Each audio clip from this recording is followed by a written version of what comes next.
আমাৰ কেলে বিলম্ব হ'ব মিত্ৰতা এটা প্ৰক্ৰিয়া মিত্ৰতা একমাহ শেষ মুহূৰ্তলৈকে চলিব পাৰে এতিয়া আটাইতকৈ শাসকীয় দল বিজেপি কোনো মিত্ৰতাই কৰিব পৰা নাই অগপক দিব পাৰিব নেকি 30টা চিট ক'ত দিব অগপৰ লগত কি হ'ব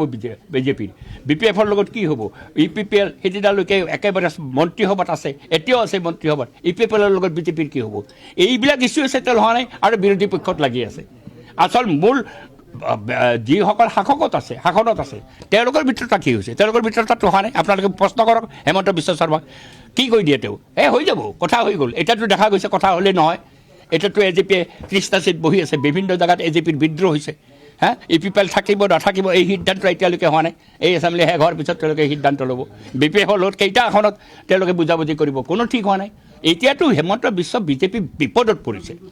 ঐক্যৰ প্ৰশ্নত আটাইতকৈ বিপদগ্ৰস্ত দলটো হৈছে বিজেপি আৰু এই বিজেপিৰ সেই বিষয়টো আপোনালোকৰ কাৰণে গুৰুত্ব হোৱা দৰকাৰ আমাৰতো বিৰোধী পক্ষৰ আছোঁ আমাৰ কিছু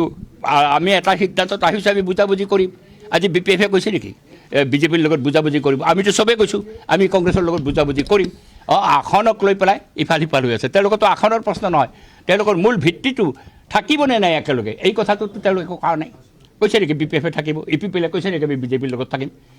অগপই বিজেপিৰ লগত থকাৰ কথা কৈছে কিন্তু অগপই যি ধৰণৰ আসন বিচাৰিছে সেইটো কি কৈছে বিজেপিয়ে এই ধৰণৰ কথা বতৰা